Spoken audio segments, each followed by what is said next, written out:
Hello students, welcome to the channel of Vedant Classes. मैं Keval sir और आप सभी को जय श्री कृष्ण। कैसे हैं आप सब लोग? एकदम बढ़िया। तो आज के इस लेक्चर में अगेन एक केस स्टडी क्वेश्चन हम सॉल्व करने वाले हैं, जो क्वेश्चन पेपर 55/2/1 से है। तो यही पेपर कोड में अगर आप सेट 2 देख लो या सेट 3 देख लो, ओके, तो क्वेश्चन सेम मिलते हैं। तो case study questions are very important. ठीक है। तो सेट 1, सेट 2, सेट 3 यही क्वेश्चन पेपर कोड का आप देखोगे तो क्वेश्चंस विल बी सेम। तो चलिए क्वेश्चन 30 सॉल्व करते हैं। 29 हमने प्रीवियस लेक्चर में सॉल्व किया था। ऑलराइट, तो कॉपी और पेन निकालो और मेरे साथ क्वेश्चन सॉल्व करना स्टार्ट कर दो। चलिए तो क्वेश्चन स्टडी देखते हैं। When a ray of light propagates from a denser medium to a rarer medium, it bends away from the normal, हमको पता है। When the incident angle is increased, the reflected ray deviates more from the normal. Then for a particular angle of incidence in the denser medium, the refracted ray just grazes the interface of the two surfaces. This angle of incidence is called critical angle. तो total internal reflection का concept यहाँ पे दिया है, right? This is called as TIR, total internal reflection का। तो चलिए question solve करते हैं। फर्स्ट क्वेश्चन है, for a ray incident at a critical angle the angle of reflection. तो क्रिटिकल एंगल पे जब भी हम लाइट रे को इंसिडेंट करें, यहाँ पे मान लो कि this is a angle of incidence, critical angle. तो रे कुछ इस तरह से बेंड होती है, तो यहाँ पे एंगल ऑफ रिफ्लेक्शन कितना बनेगा? 90 डिग्री। ठीक है, तो इसमें आएगा option D, 90 degree. Then second question, a ray of light of wavelength 600 nanometer is incident in water. So wavelength in air कितना दिया है? 600 nanometer. Then refractive index of water is given 4/3. We know the refractive index of air is 1. हमको find करना है on the water air interface at an angle less than the critical angle, the wavelength associated with refracted ray. Okay, तो जो water में light रे जाएगी उसका हमें वेवलेंथ कैलकुलेट करना है यहाँ पे। ठीक है, तो बात कुछ इस तरह से, यहाँ पे ये नॉर्मल है, ये लाइट रे इस तरह से इंसिडेंट हुई और यहाँ पे एंड हुई। This is the air medium, this is water medium. बढ़िया। चलिए तो सॉल्व करते हैं। Now we know that for the second question, refractive index is inversely proportional to wavelength. Alright, तो वेवलेंथ ऑफ वाटर अगर कैलकुलेट करना है, this is wavelength of air, तो ये यहाँ पे होगा refractive index of air upon refractive index of water, because it is inversely proportional. सारे वैल्यूज रख के सॉल्व करना है अभी। ये होगा 600, एयर का होगा 1, ये होगा 4/3। तो वाटर में कितना आएगा? 3 into 600/4। तो 4 1 जा, ये 150, सो 150 into 3, तो 450 नैनोमीटर। ठीक है, option B is the correct answer. चलिए फिर क्वेश्चन नंबर 3 का ए देखते हैं। ठीक है, क्योंकि इसमें दो क्वेश्चन थे, एक और यहाँ पे दे रखा है। The interface A B between the two media A and B is shown in the figure. In the denser medium A, तो ये denser medium है यहाँ पे, the incident ray PQ makes an angle 30 degree with the horizontal. तो इस question में ध्यान क्या रखना है कि हॉरिजॉन्टल के साथ एंगल दिया है तो आपको नॉर्मल के साथ बनाना पड़ेगा, दिस शुड बी 60 डिग्री। ठीक है, तो ये सारी चीजें बेसिक्स आपको ध्यान रखना है। अगर 30 डिग्री लेके सॉल्व किया एंड प्रॉब्लम हो सकता है, right? The refracted ray is parallel to the interface as shown in this figure. The refractive index of medium B with respect to medium A. Okay, तो स्नेल्स लॉ से ये सवाल कर सकते हैं हम लोग। Okay, so NA is sin 60 degree is equal to NB sin 90। ठीक है, यहाँ पे 90 डिग्री है। So NA साइन 60 कितना होता है, √3/2, और ये होगा एन बी, साइन 90 यानी 1। तो n B by n A पूछा है यहाँ पे, n B by n A, तो वो होगा √3/2। ठीक है, option A is the correct answer.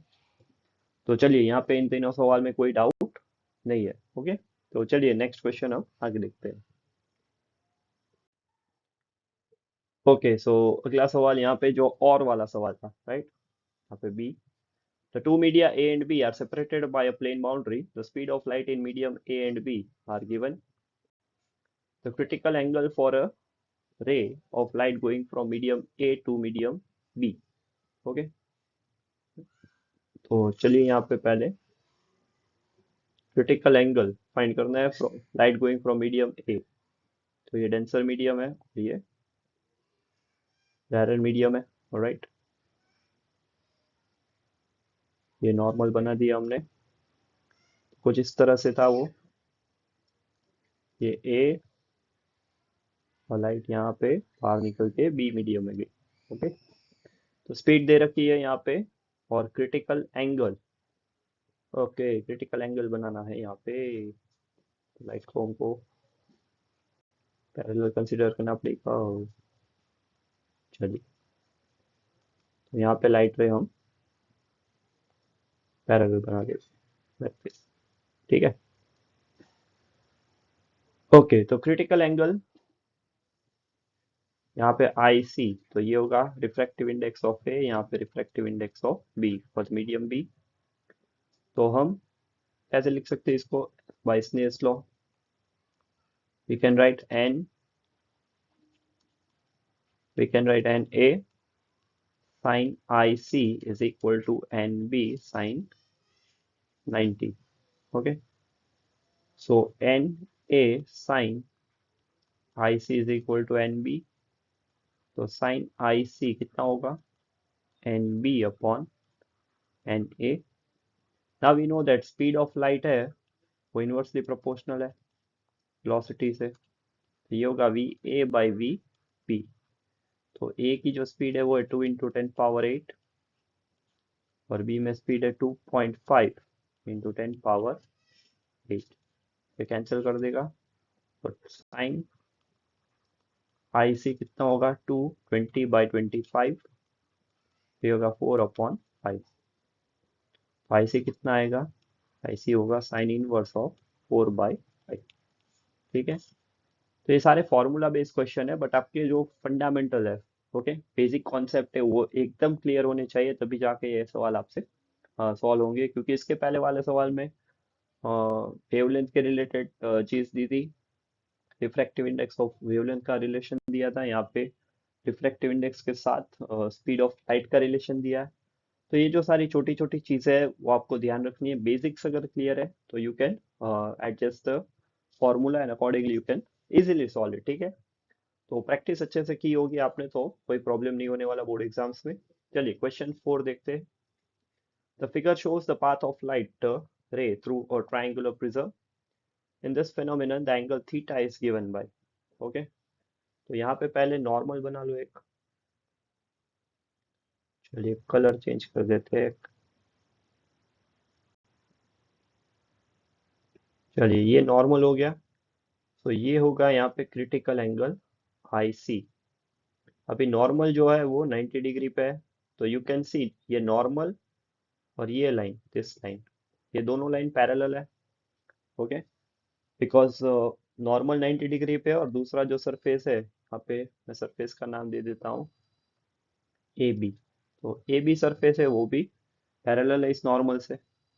Okay, तो यहाँ पे अगर जेड एंगल फॉर्म होता है ऐसे, कैन सी, तो ये अगर आई सी है तो ये भी आई सी होगा। ठीक है, चलो इसको सिर्फ सी एंगल लिख देता हूँ क्रिटिकल, तो ये एंगल भी क्रिटिकल सी होगा। ये पूरा एंगल 90 डिग्री का है, तो ये जो एंगल ऑफ रिफ्रैक्शन है यहाँ पे वो होगा 90 माइनस सी। ठीक है, एंगल कन्वर्जन बहुत इंपॉर्टेंट है मैथमेटिकल एस्पेक्ट से। चलिए, तो अभी आगे हम इसको सॉल्व करते हैं। यहाँ पे बाहर इसका रिफ्रैक्टिव इंडेक्स है एयर का जो है 1। तो स्नेल्स लॉ लगाओ पहले सरफेस ए बी पे। हम कौन सा सरफेस ले रहे हैं अभी, सरफेस ए बी। ओके, तो ये होगा n air sine theta is equal to n, जो रिफ्रैक्टिव इंडेक्स यहाँ पे दिया है, और यहाँ पे होगा साइन 90 माइनस सी। तो ये होगा sine theta is equal to N cos C. ठीक है। अभी यहाँ पे देखो टोटल इंटरनल रिफ्लेक्शन हो रहा है इस सरफेस पे। तो ये हो गया इक्वेशन 1। तो सेकेंड सरफेस के लिए अगर वापस से सॉल्व करो, सरफेस कौन सा होगा, ए सी। तो ये होगा n sine C is equal to, जो बाहर का रिफ्रैक्टिव इंडेक्स है वो 1 है, और यहाँ पे होगा साइन 90। तो साइन सी कितना होगा, 1/n। तो अभी ये जो साइन सी है उसको कॉस सी में कन्वर्ट कर दो। ठीक है। तो ट्राइंगल से हम इसको सॉल्व कर सकते हैं आराम से।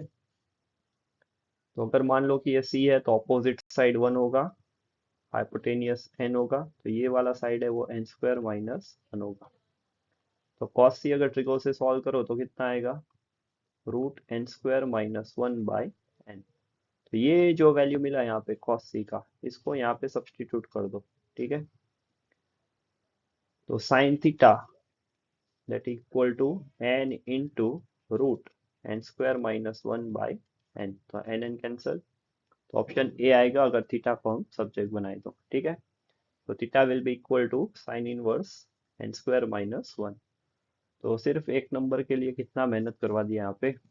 ओके। तो आई होप कि ये वाला सवाल बहुत बढ़िया था, ये सवाल। ओके। तो ये सारे के सारे क्वेश्चंस केस स्टडी के एकदम क्लियर है। तो इसी तरह पढ़ाई करते रहो, आगे बढ़ते रहो। All the best.